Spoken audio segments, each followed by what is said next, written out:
Welcome to Into the Cypher State, everyone. Again, this is the premier public broadcast of Galactica Network.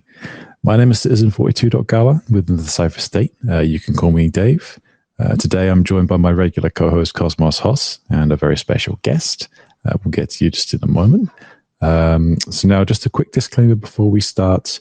Before we get going, it's very important to remember that myself and Cosmos Hoss, any team members that do appear on the panel, we are your guides to navigating the Cypher State, but we are not your financial advisors in any way, shape, or form.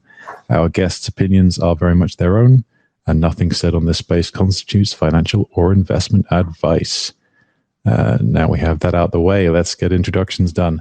So again, my name is Citizen42. You can call me Dave if you wish. Today I have Hoss with me. How are you doing, man? I'm doing well, man. Yeah, obviously not financial advice. So anything we do say is our opinion. But I'm glad to be here. I'm honored to be here. As always, I always look forward to Tuesday conversations because I don't do too much research at times when it comes to like compliancy and actual real life, instruments or whatnot. I don't even know what I'm trying to say right now, but basically I'm behind the scenes with crypto, not always checking out regulations and things like that. So it's always nice to see what's going on. So here we go. Pass it over to you, Nick. Yes, thanks so much for having me. It's an honor to be here. I'm Nick. I'm the co-founder of YoYo. It's an IDO listing platform built on Secret Network. And today we will get it a little bit closer to you guys. So enjoy this podcast. Yeah, we really appreciate having you up, Nick. Really, we do. Okay, everyone. Make sure, guys, that you have just get comfortable. If we have anyone who is listening, if you wish to speak, again, it will likely be done at the end of the space rather than the beginning, but please request to speak early. That way we can just get you up and get you ready for whenever we want to have get everyone's opinions in. So don't worry about raising your hand. Just do it whenever you wish.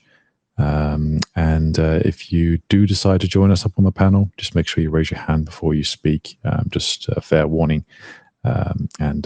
You'll be allowed up as soon, assuming the host decides that you're not a bot. Okay, so just make sure that you check out the pinned tweet. We've just put that up at the top there. This is for the Cypher State campaign. This is the public broadcast of Galactica Network, and basically the Cypher State campaign is basically your best shot at earning your Galactica Network citizenship, which is our citizenship NFT. So you can get that early.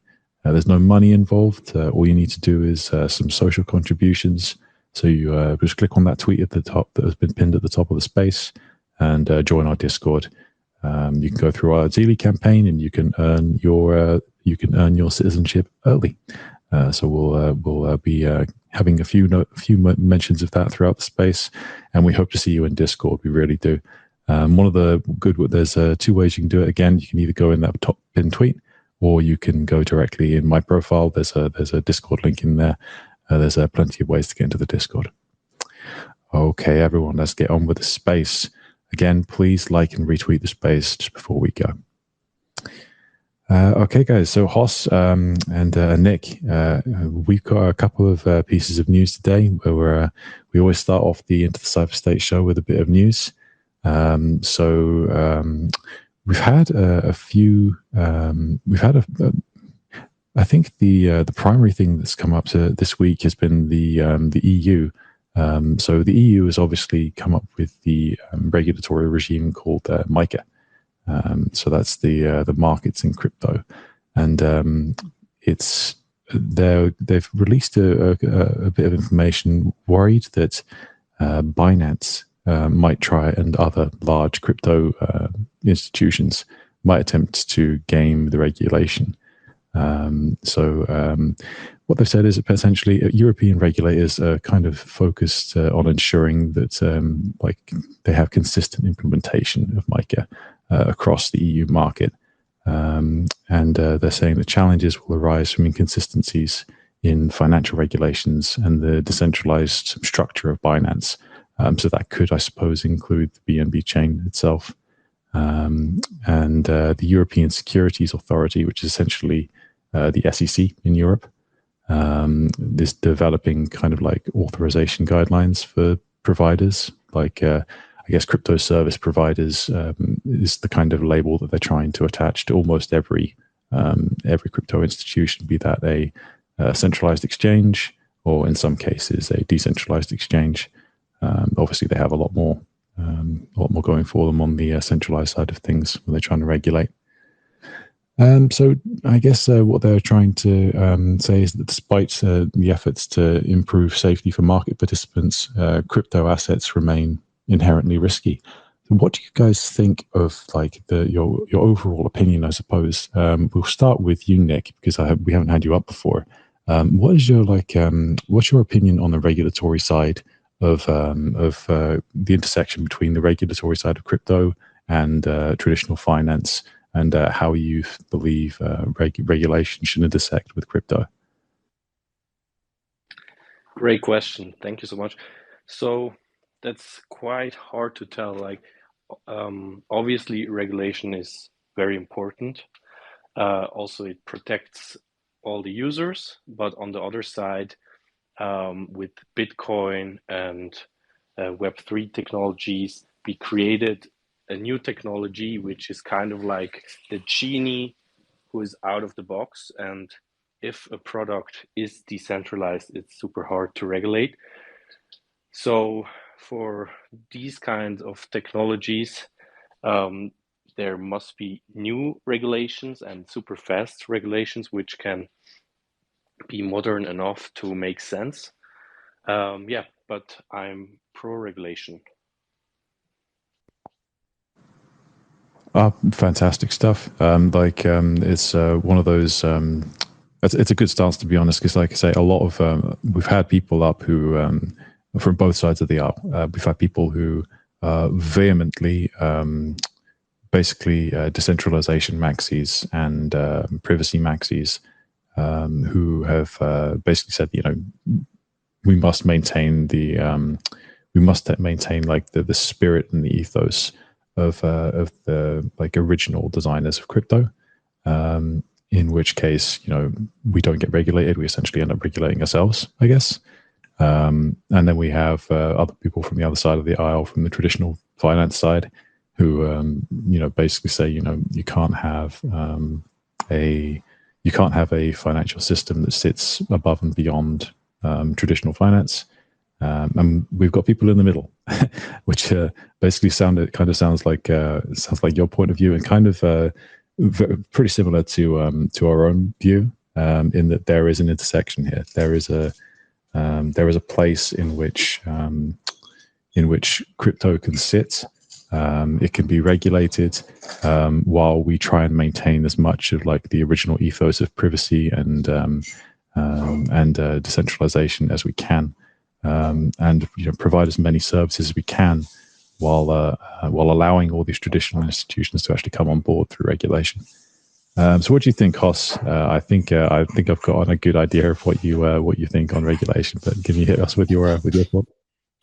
Yeah, I mean, so for regulation, it's definitely needed. I think the intersection point's a good analogy to use, because in order for traditional money and hedge funds and real big actual money, and also businesses to enter the space, there needs to be some sort of like blue book, some blueprint, I should say, for them to adhere to.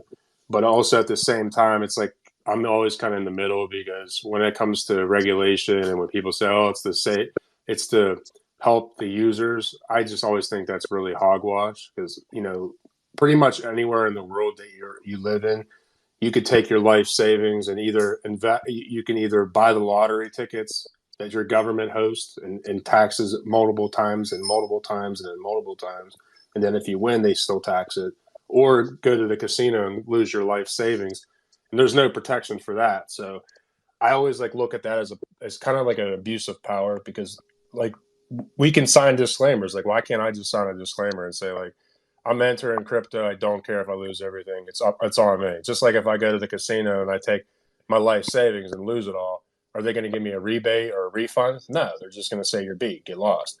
So I'm always kind of baffled at that. Well, we're trying to protect the consumers because really they're not trying to. They're just trying to find a way that they can be relevant, or their participants that are already in their their little game that they're playing can benefit or find a way to benefit. Which again isn't the worst thing, because there's already like monetary systems in place. Granted, they're antiquated, and the crypto is nothing more than just a new monetary system that can enhance everything: more transparency, more scalability, less fees, less people in the middle always taking fees for doing nothing. So that's like a really good positive with crypto, besides just the monetary side.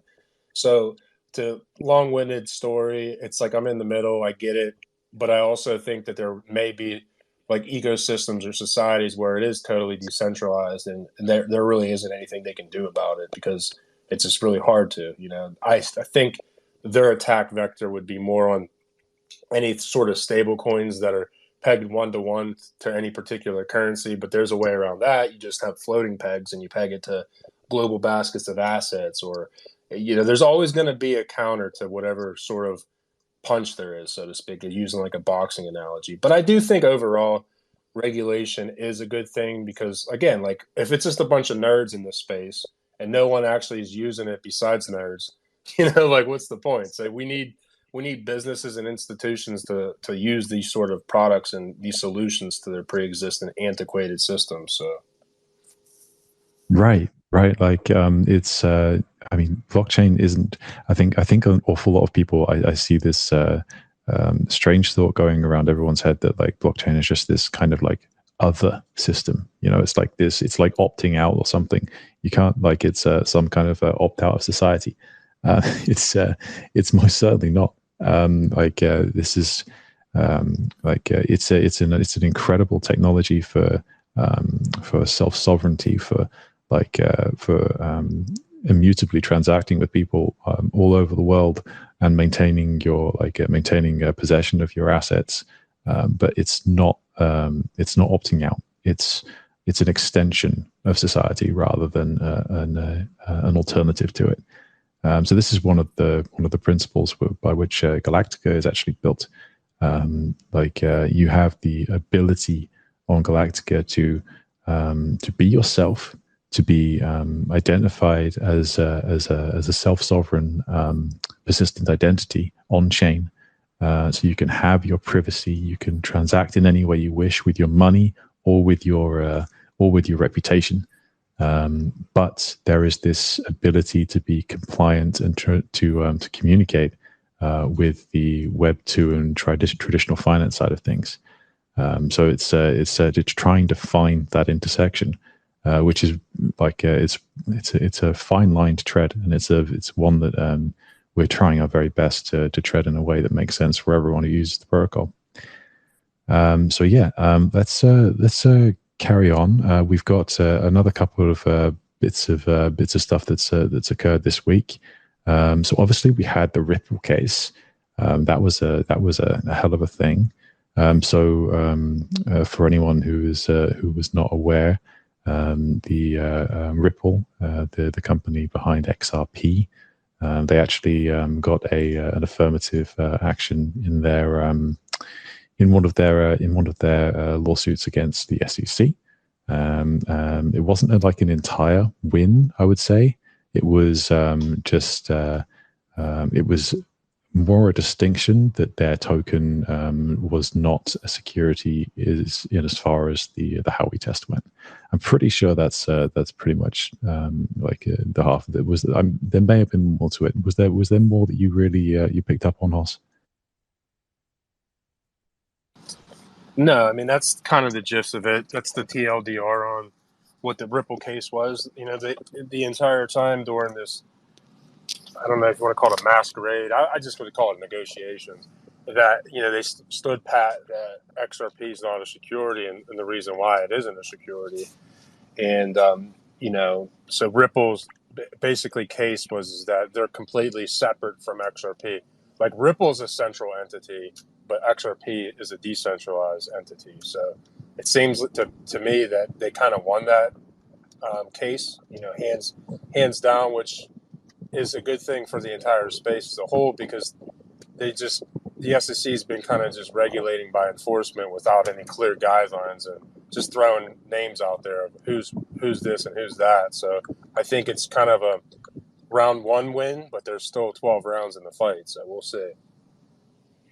Yeah, 100%. This actually, this might be, I suppose it might be of interest to you, Nick. I don't know if you how closely you've been following the XRP case and this result, but it kind of, I think it may have some kind of impact on on ICOs and IDOs and that kind of thing, and how tokens are distributed. Have you or any of your team come to any conclusions regarding like launch pads and stuff like that from this case?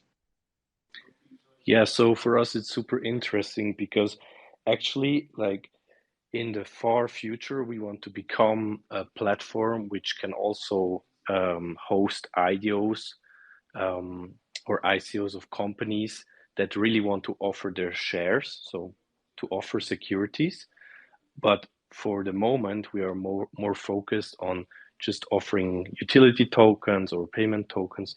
So for now, this is like a very good sign for us because we now have some strong indicators that most of the cryptocurrencies are not securities. Yeah, amazing. It's I think it's like you both said, really. I think it's a great win in general for common sense and clarity. If not a complete win, then it's definitely a win for that. There's actually, I think I might pin this tweet actually if I can find it. There was Katie Haun. She's quite a prevalent figure in the space. She drew two main takeaways. I'll actually just read these two because they're very thorough. So number one, the court drew a reasonable line, and overall, it's a good outcome for the industry, as we've said. For other suits with the SEC, we believe the Supreme Court's major questions doctrine will play a larger role, further strengthening all of the rest of the crypto industry's arguments. So that's number one. Number two, that she says, I've long said that if Congress doesn't act, then courts, not the SEC, will have the final word. The system takes time, but I believe more decisions like yesterday's are coming and will provide more guidance. That said, the complexity of the court's reasoning here is more proof that it would be most appropriate for Congress to set the policy for the future of the technology in the US. So I think it really does set the groundwork, especially in the US. Especially, we've discussed before, Hoss, that the kind of like brain drain from the US with regard to this, where people will simply, because of the lack of regulation in the US and the coming clarity from other jurisdictions, that people like the talent in the US will just simply move to a more friendly regulatory regime. And yeah, I think it's going to be it's going to hopefully bring a bit more of that talent, or at least retain a bit more of that talent in the US. I think we've actually lost Hoss. Do apologize, everyone. We'll see if we can get him back. Nick, can you hear me okay? I assume you're okay there. Yeah, I can hear you. Cool, no worries. Okay, in that case, I think what we'll do, we'll while we wait for Hoss to come back, firstly, I'll invite again, guys. You're listening to Into the Cypher State, the premier podcast for Galactica Network. If you wish to come up and speak, you are more than welcome. Just give us a request. We just got Cosmos back. That's great. So just raise your hand, and we'll see if we can get you up, and we can have a good conversation up here. There we go. How you doing? How you doing, Hoss? You okay? Yeah, I'm doing well. I don't know if I told you I had to leave the house, so I probably got rubbed on my way of leaving my house. So sounds good. Okay. I couldn't hear Nick at all, so that's why I disconnected, so I could hopefully hear him now. Yeah, no worries. I think on the subject of Nick, I think it might be a good idea to see if we can do a bit of a more thorough introduction, because we've got you up here, Nick. It would be really good to have more of a better introduction to you and the protocol. So if you don't mind, I'd love to just ask a couple of questions of you and see what you're up to. Sure, let's go. Cool, man. Okay, so I would really like to know, like, how did you actually get to the point of creating your protocol? Like, I'm going to try this again. I'm going to try really hard not to butcher it. How did you get to building Yoyu? That's correct. So back in 2018, I joined some ICOs and later on IDOs, and we always had a lot of obstacles doing so. And I have a background in IT system engineering, IT economics. So I also know a lot of people in the space, and I thought, hey, maybe we can build something better with less obstacles, more user-friendly approach. And then we just started designing the platform, the MVP in Figma. And yeah, for us, it was really important that users have two ways of joining IDOs. So we said, okay, if they have the money, they can stake tokens and join IDOs. And if they don't have any tokens, they can join by joining our program, which is called Proof of Passion. So with Proof of Passion, users can join our CLI and get tasks there which they can solve, and then they rank higher on Discord, and then they receive Yoyu NFTs, and these NFTs have the same attributes like our tier stakings. So if you are tier 4 in the staking sector section, you can jump into an IDO with right now an allocation of $250, and with an NFT tier 4 you can basically do the same. So this is how we solved just blocking users because they don't have access to funds. So it's more of a more inclusive platform. And yeah, this is what we wanted to build in the beginning. And now it's already live at app.yoyu.io. We then were starting to build on Terra until it collapsed. And from there, we applied to the Secret Foundation, to their grant program, and they accepted us into their program. And from there, we started the development, and it was a blast. It was the best program ever. We had so much support from all sides. And yeah, now for about 2 months, we are live on mainnet, and we are super interested in all the startups who want to do IDOs. And what's really important for us is that we create a platform where users know, hey, okay, these IDOs, they are not just self-created. Like no startup can come and just say, hey, okay, I will do my IDO here and sign up. It's like a more selected, hand-picked process where we check requirements of startups and make sure that in our view that they are long-term startups which really have value and have a good track record and a very skilled team. So this is, to make it a little bit shorter, yeah, this is just a platform we built in the last year. That's really cool, man. So you're kind of like a due diligence layer as well as like a launch pad. That's very, very good for investors for sure. So how have you kind of found trying to how do you find the market right now, like for in general, for like finding projects that actually want to launch? Because we've been involved with this kind of thing before, and like during the bear market, it's difficult, I must say, to find like a quality project that actually wants to launch. So we usually advise startups that they should not launch in a bear market because it's just super hard. They should focus on building. And yeah, then when the bull run starts they receive more traction, then it's a better time for a launch. Because if you decide to launch during a bear market and you will not have any traction, it's just a super bummer for everyone, for the startup, for the users. So we usually focus on development during the bear market, and yeah, it's like a hibernation phase until the bull run starts. Yeah, 100%. It's kind of yeah, it's just a tricky time to launch these things. It's really cool though. I liked what you were talking about at the start as well, about the this reputation kind of gated method of getting into the IDOs. I've never really seen anyone do just like a purely social method of getting into an IDO before. That's really cool.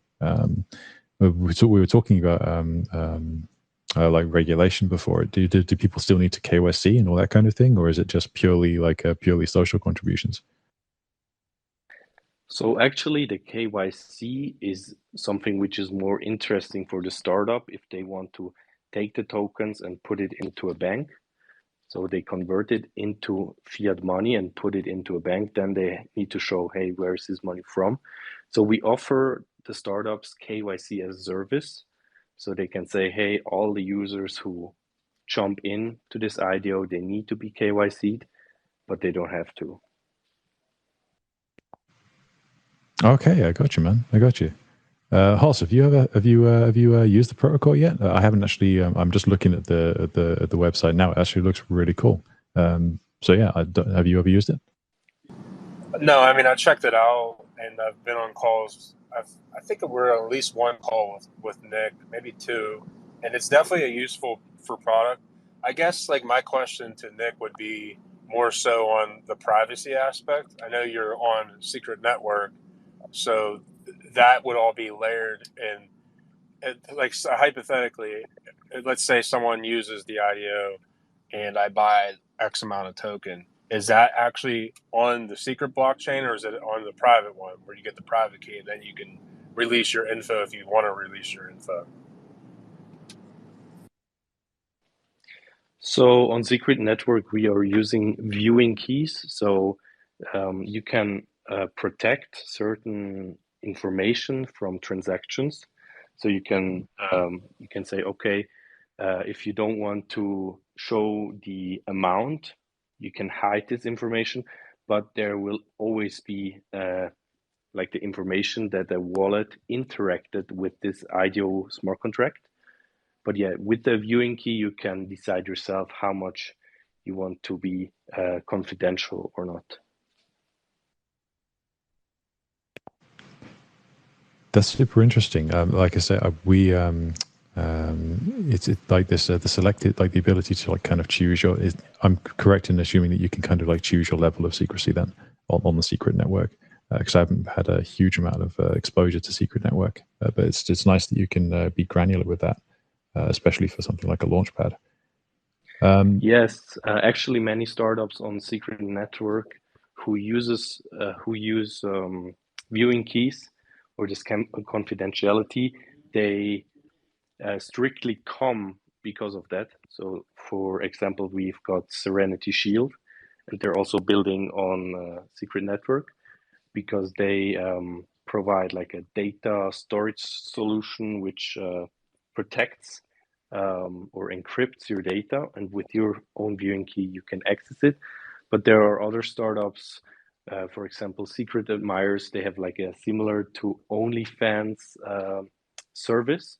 And what's interesting there is that they provide the options for content creators that they can say, I only share my viewing keys of an NFT, for example, of a picture with these people, and they can control the viewing key. They can say, okay, this is available for 24 hours, 48 hours, and they really can control their own data.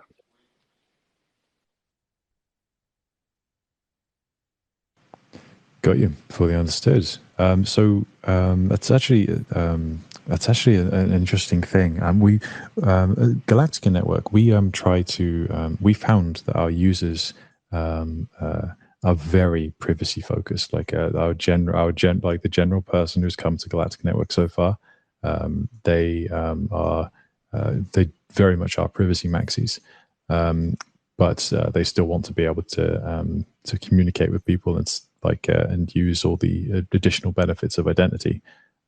So there's a curiosity on that side, but they're still very much privacy maxis.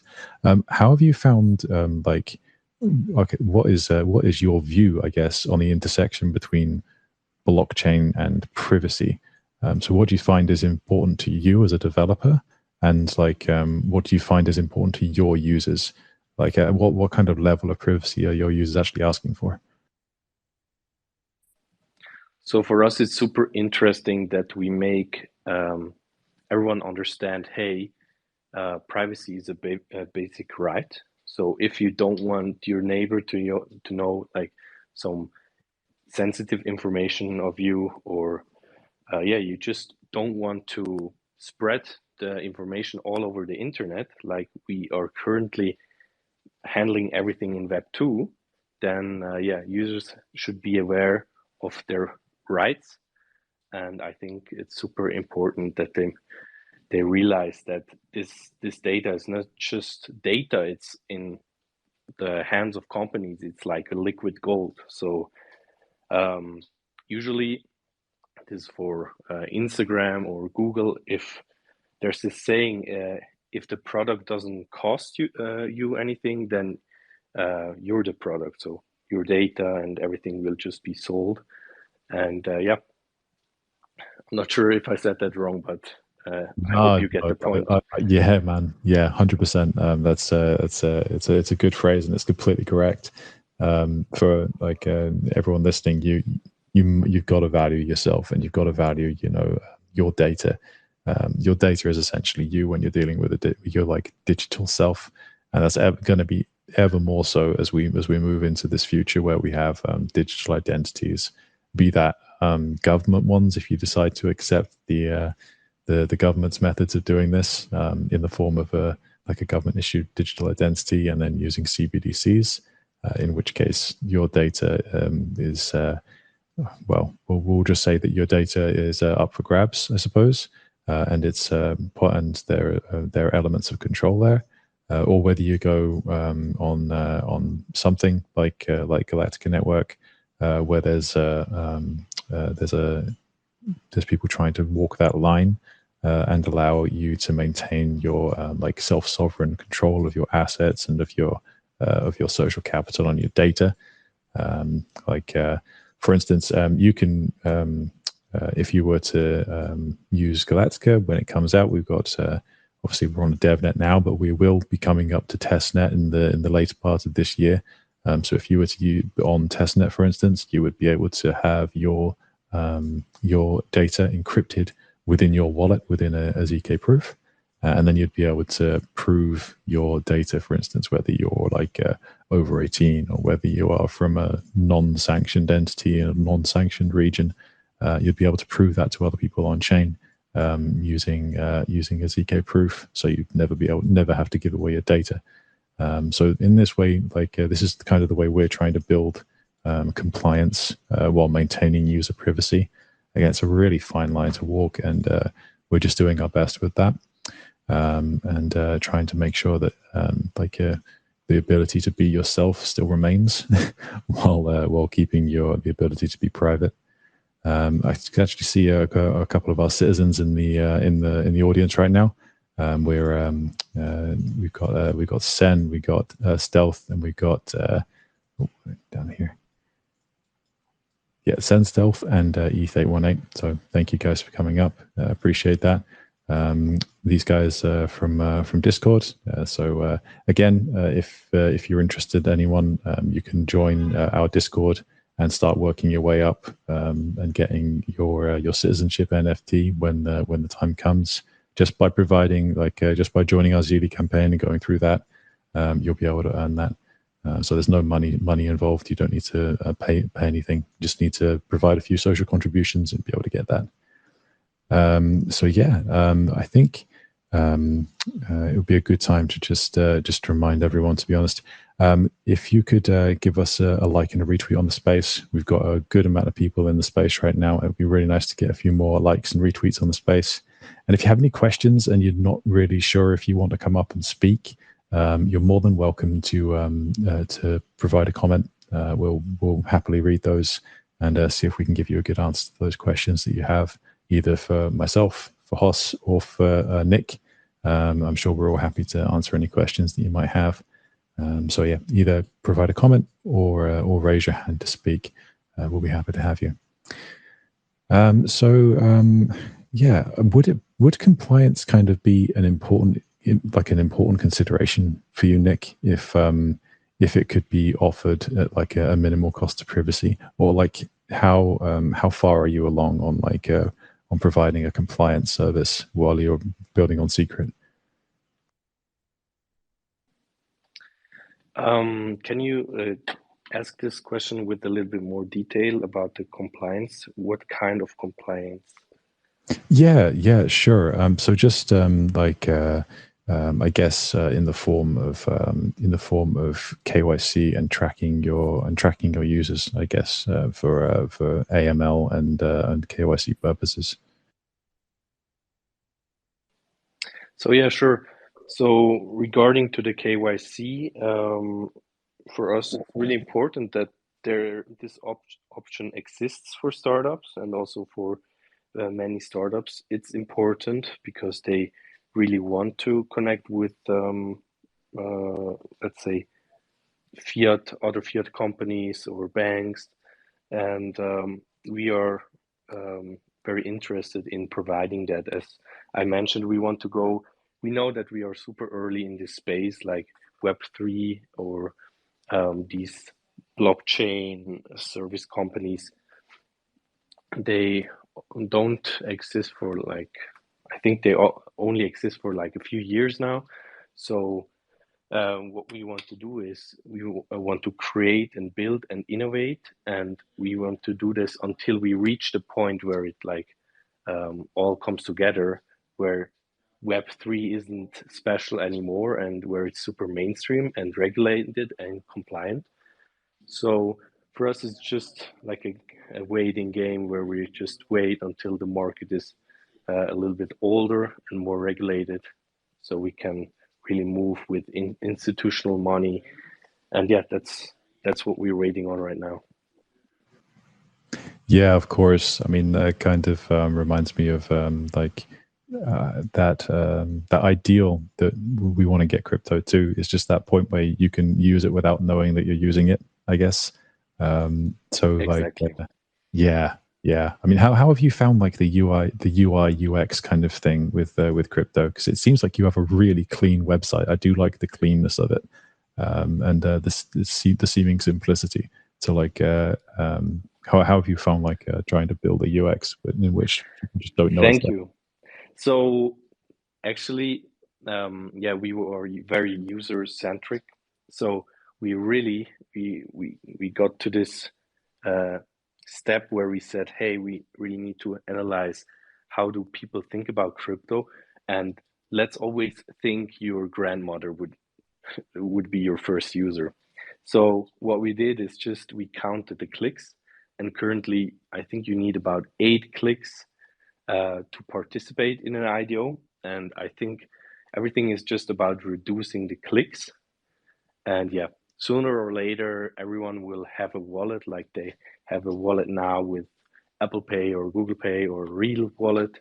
So once we reach that point, the users can just join the app, and they will not need to connect anything or need to just have a super hard onboarding process. So they will not even know that they're using the blockchain technology in the background, and they will just jump on and say, hey, this is a great startup. I want to be an early contributor to this project. And yeah, we just try to reduce the obstacles. Yeah. I mean, we found the same. We're just trying desperately to make sure that it's as little friction as possible for people. Because there's just so many complex structures and mechanisms within some of the things we build in Web3 that abstracting it and making it and simplifying it down to a point where anyone can use it is a tough call. It really is. I mean, we're trying to get we're trying to give people like a passport interface in which they can access their citizenship and control their data.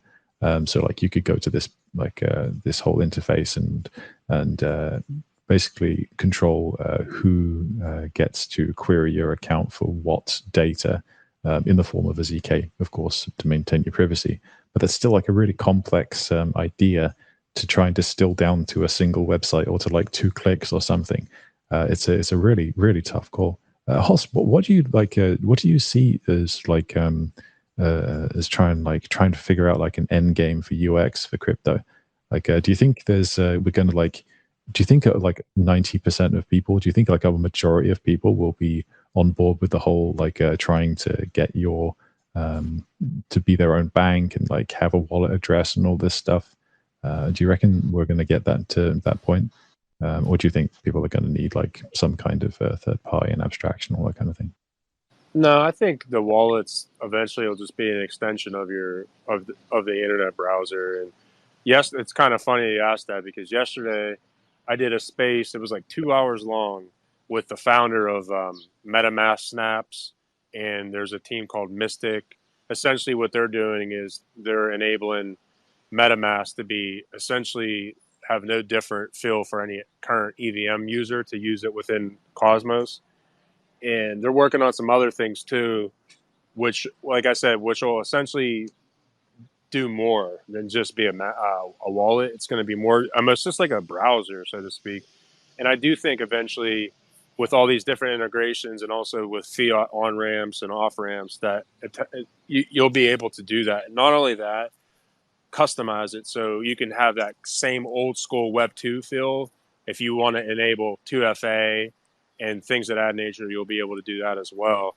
So it'll be all about optionality. So if you're experienced and you're like, I don't want anyone to know anything about me and I want to have this wallet, I still want to be able to know my seed phrase and all that, I could do that.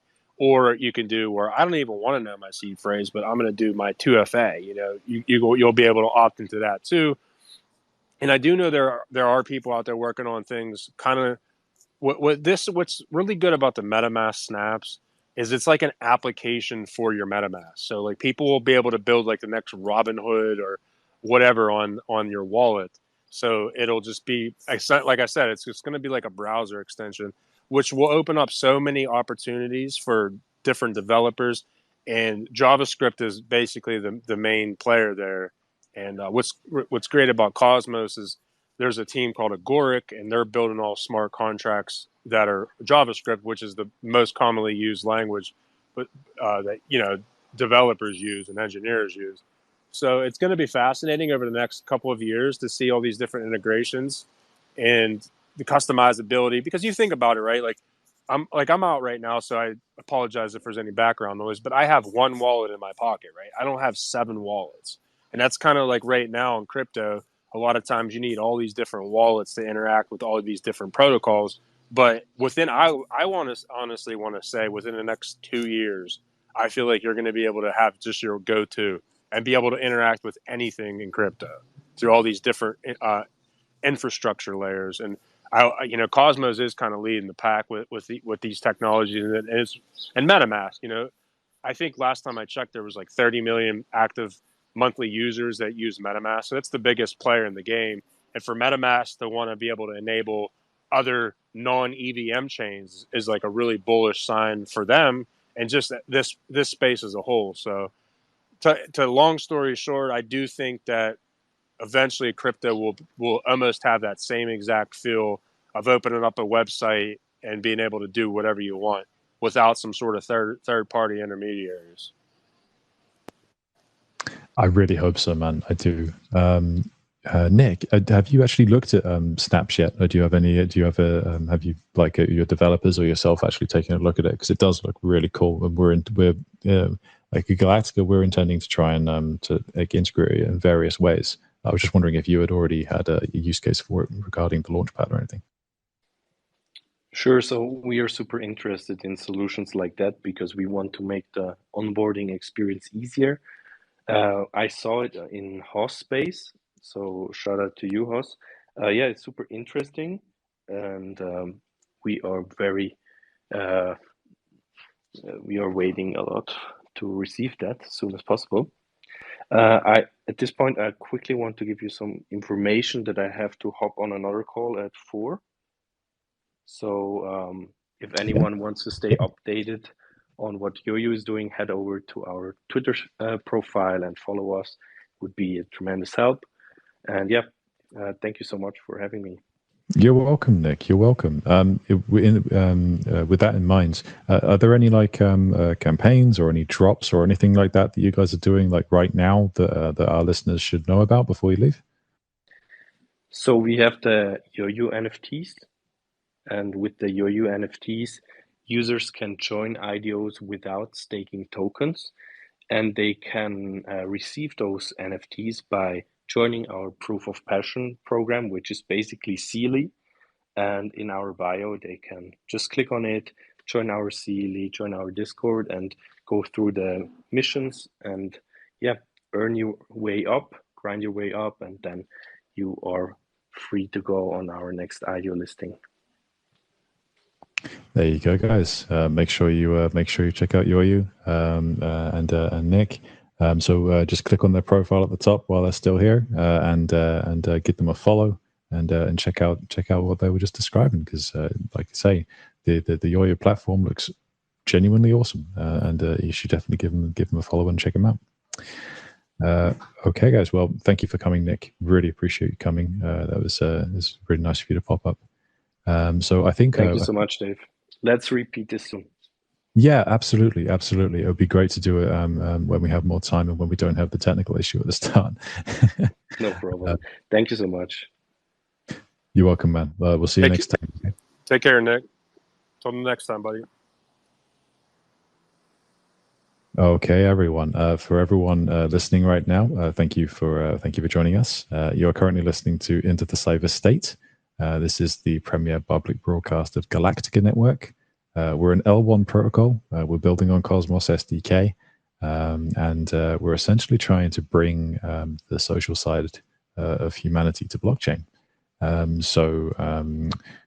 What that means for anyone joining us is that you can essentially become a citizen to a blockchain for the very first time in history. This isn't like just words or just an NFT or any of that stuff. It's genuinely trying to bring the social institutions that make up society as we have it in the real life, and bring those institutions on chain. So we do that through a zero knowledge based tech stack. For anyone who's not aware already, zero knowledge is a very unique technology in cryptography that allows us to prove a statement to a counterparty without actually revealing any of the data behind that statement, which essentially allows us to have primarily an on-chain, off-chain link that remains private. So it's kind of like the holy grail of blockchain, in our opinion, is that you can have the ability to communicate off-chain while maintaining your privacy and your self-sovereignty. So you can communicate with an education provider like a university. You could have your university provide a certification to you, and then you'd be able to prove that you have that certification on chain, all of which without the university being able to link your on-chain address with the data that they hold, or with anyone who you want to share the certification with on-chain from knowing anything about you. So it really is a genuinely impressive new set of technologies which have only really been matured over the last couple of years, and have only really been now production ready for something like us, for like a layer 1 protocol. But it allows us to have what we've kind of been discussing in this podcast about having the concept of compliant privacy. So maintaining your privacy while being able to transact in a compliant manner, and have like all the benefits of Web 2 with the obvious benefits of blockchain and the ability to self-sovereignly hold your assets and not only your assets but also your data and your social capital as well. So obviously that's there's an awful lot of very long words in a lot of the technical documentation we put out. I don't know. Maybe you, Hoss. I've put out the call on Discord, right, to try and get people to describe Galactica in a way that makes sense to them, or like how they perceive Galactica in simple terminology. I don't know if you maybe have an answer to that one. In like what makes Galactica cool for you, kind of thing, you know? Yes, I mean, I guess it's a very, very good question. So for those out there, like my background's in accounting and finance, and one of the major unsustainable issues in this space is the fact that, let's just say I'm a hedge fund and I have, $5 billion under my assets under management. Well, it's a very competitive market. Like I'm seeking new investors and new equity. And if one of my clients or my competition, so to speak, if we're using the current technologies of crypto for transactions, they could just copy and paste my transactions instantaneously because they know what my wallet address is. Well, with privacy solutions like this and other solutions, like let's go down that rabbit hole. Usually, everyone needs to produce their records per quarter for their shareholders, their customers, so to speak. Well, I can invest in 50 different things during the quarter with using these sort of solutions, and then at the end of the quarter, I can go, hey, everyone, we're up 15% this quarter, and these are the things that we bought and sold throughout these 3 months. And then you could use those records for tax purposes and then everything else, which is more sustainable. Like there's no one in the world right now that has like a ton of money that's going to use all these different blockchains. And again, like for those out there to really think of a blockchain, I think of it as a decentralized accounting ledger that has perfect numbers. Like the numbers are always going to be perfect, but then you build things on top of that. So like ZK, which we're talking about, is totally taking all these different transactions and environments and taking it off chain. So that person that's going to use that certificate or whatever, they can't be like, all right, Haas, this is your address. This is how much you're worth. This is what you bought. This is what you've done. Like it's none of their business. Just like right now, like if I sent you $20, you're not going to know my all what's in my bank account. You're not going to be like, oh, he has this much in his bank account, and then follow all my transactions. Oh, you get paid this much every 2 weeks. You do this, you do that. Your utility bill is this. Like one is it's not sustainable, and two, it's very scary for someone to have that sort of access to your records. Like right now, that's kind of like the vibe in crypto. You bought like an NFT back in the day, like a punk or whatever, or any of these NFTs. It's like now you can just follow this wallet address, or you can go on anything like Etherscan or MintScan, and you could search by total like wallets by USD value. So then you can go and look and be like, all right, this person's doing this X, Y, and Z every moment, and then find out who that is. And then it's a very scary play. It's a very scary thing. It's like you find out someone's address, and then you can use that in really malicious ways. So that. I think being on a pseudonymous kind of on any kind of open pseudonymous network is a bit scary like that, right? It's very scary. So it's just like to kind of ramble on there. What you guys are doing is it's essential. I was in East Denver in February at the Builder Week, and that was the talk of town was ZK proofs. And also you can also think about like these L1s. I think Vitalik used this metaphor, an analogy was saying that you would only use like the settlement layer for really big transactions, like right. So like if something happens in your local municipality, you go to the local municipality. You don't go to the Supreme Court. So it's kind of that same like metaphor if you want to use it as that too. Like you're only going to use the L1s for really big use cases, not every single transaction that you do. So that's kind of another way to look at it as well.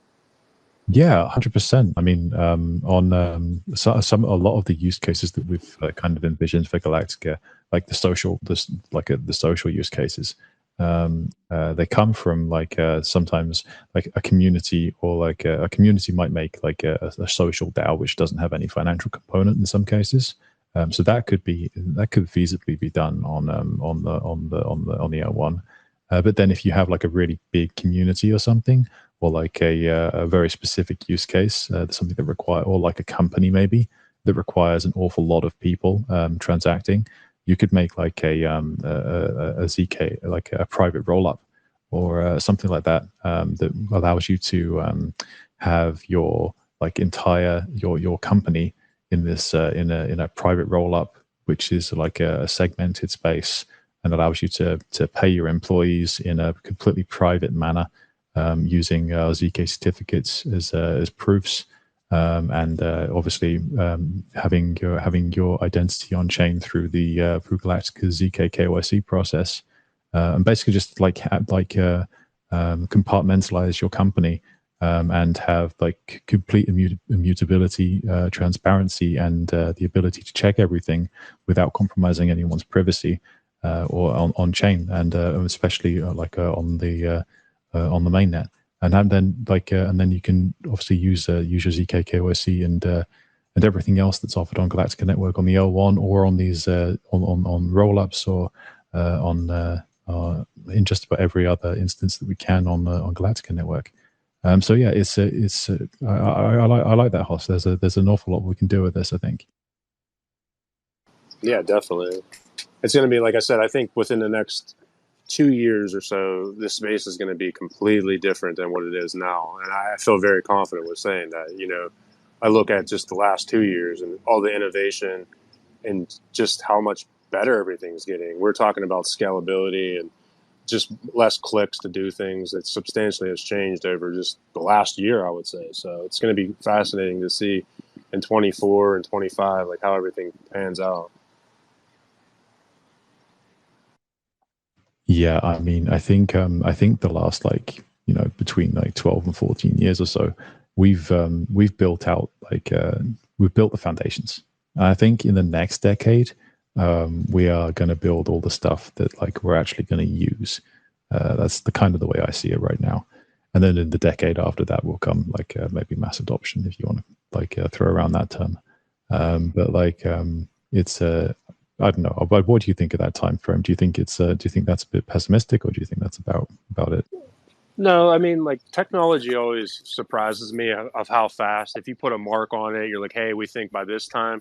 It seems like within that time frame, that journey, so to speak, that some engineer comes up with a better solution to expedite that process. But because everyone's in the game now, like back, if you want to use like the 90s, for an example, it was such a small knit community there, you know, like just say like America, for example, but now there's over 8 billion people on the planet. Typically most people have a smartphone, so they're already in it, you know what I mean? So I would feel very confident by 2030 to say that's probably going to come to fruition for sure. All the railways, the canals, the highways, all that's being built right now.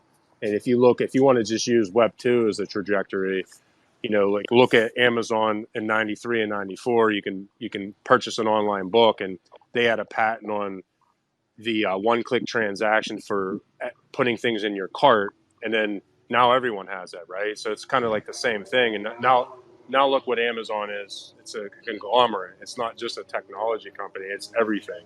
It has infrastructure. It has who knows how many vehicles and airlines and everything else they got going on, and shoppers. It's just everything. So I think we're kind of in that same thing. We're in the 90s vibe right now. Yeah, you mean like the .com age for sure. Yeah, so definitely. Yeah, I kind of agree. That's definitely where like the adoption curve is heading, to those just the exponential growth. So like I think we will end up with a situation where we have like in the future, in whatever time you end up with all the infrastructure finished, like Os was saying, you'll probably end up with the case where you just have what looks like any website you might use today. You might interface with it in a different way. You might interface with it through augmented reality or any number of other new interface technologies that are coming out right now. But essentially, you will not have to worry about the back end infrastructure. You'll just know that that you are running on Web3 rails, on crypto rails, and therefore you'll know that you have this sovereign custody of your assets. You'll know that you have this ability to be completely immutable and unstoppable. Hoss, please, man, you've got your hand up.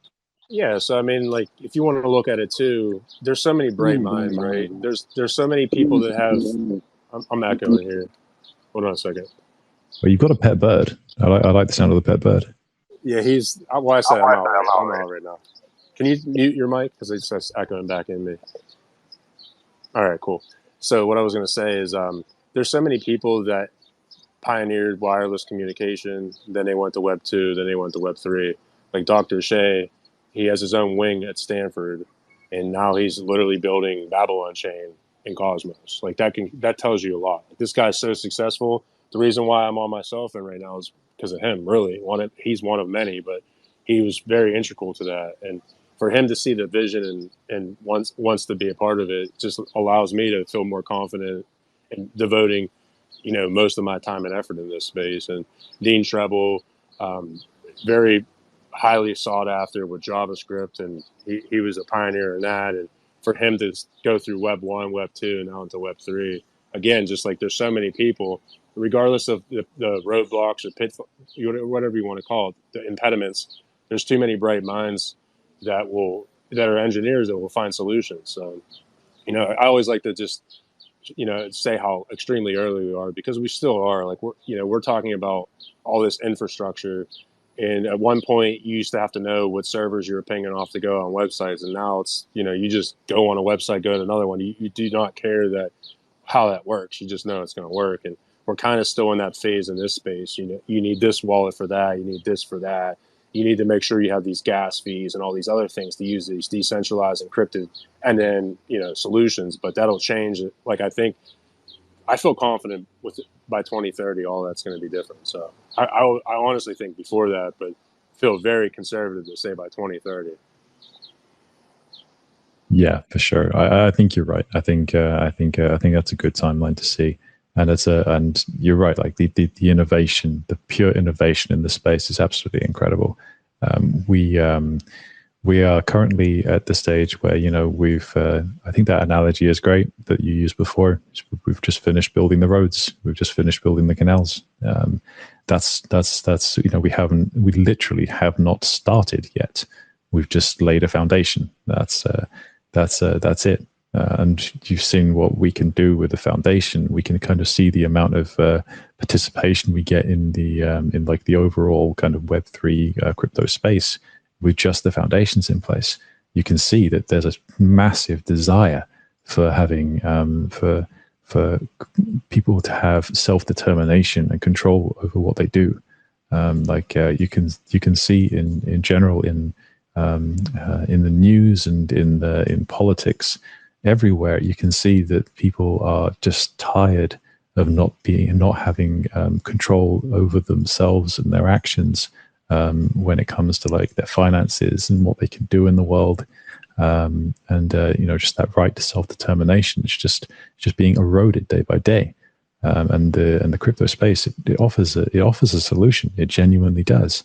And right now, we've built out these incredible financial rails in which you have complete self-sovereign control of your assets, like your actual financial assets. Even more so than like something like gold.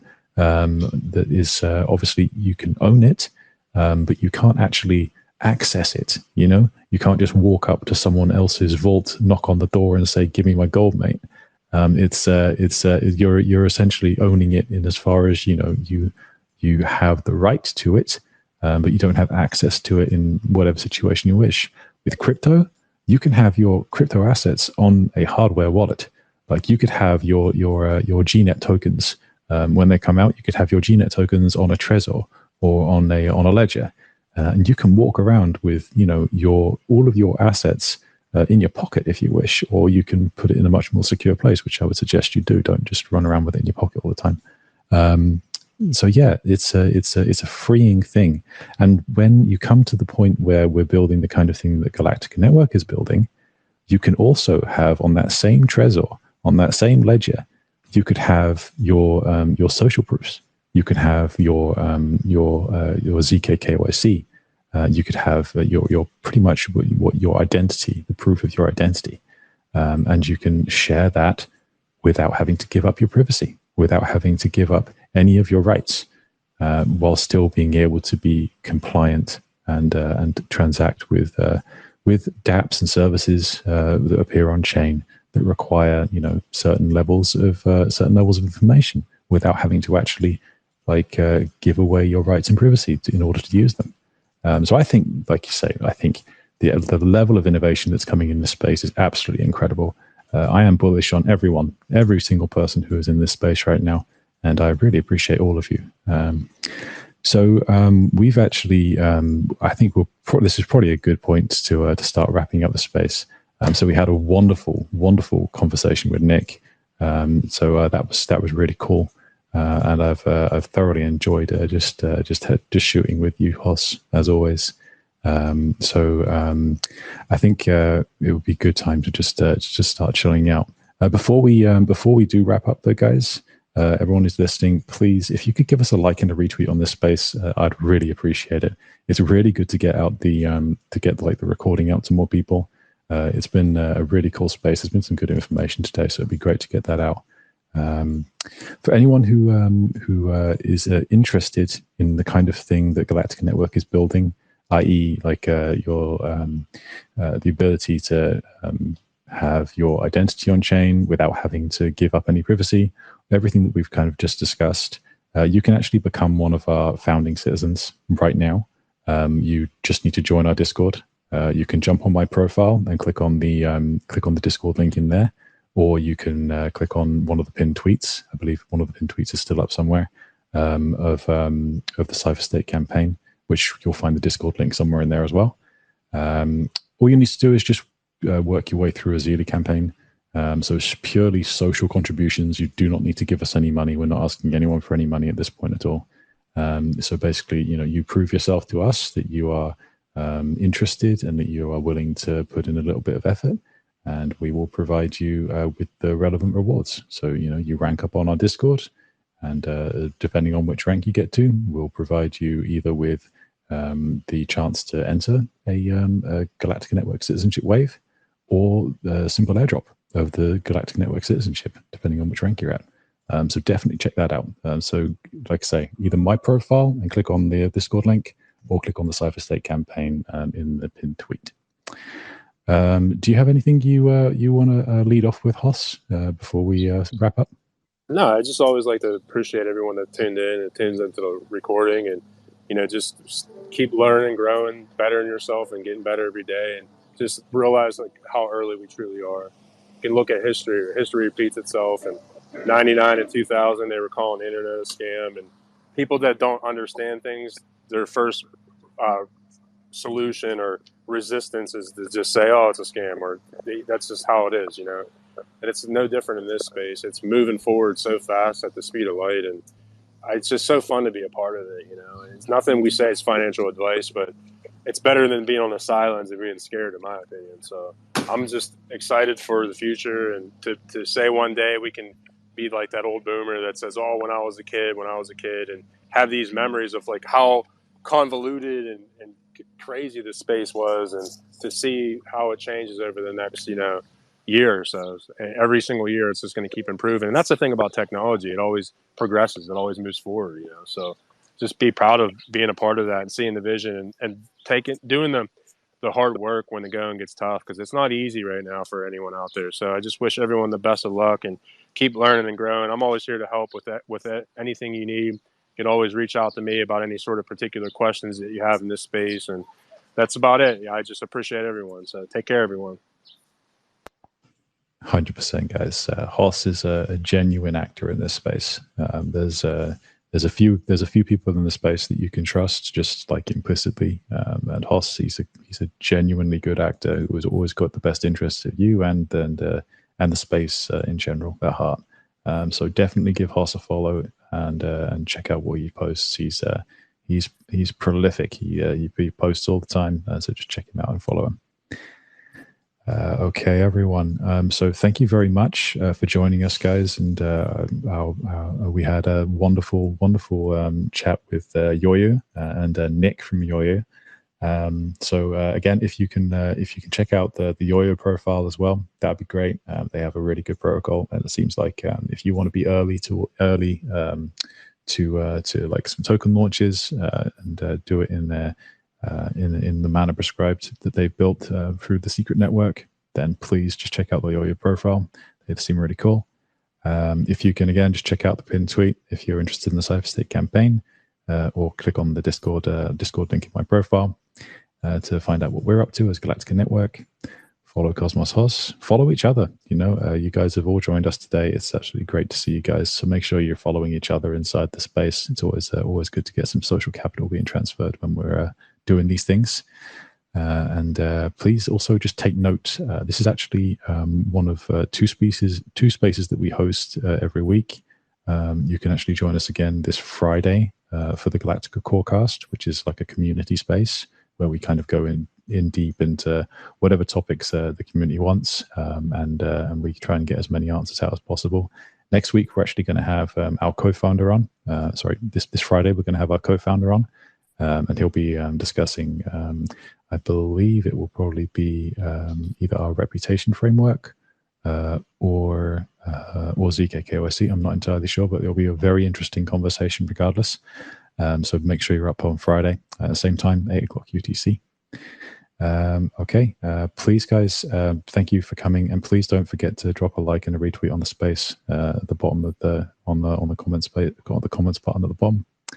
And I really appreciate you coming, guys. So finally, and as always, I'd like to thank you for joining us, and we look forward to seeing you in the very next episode of Into the Cypher State. Join us again on Friday for the Galactica Corecast, and I hope you have a good week, guys. Really appreciate you coming.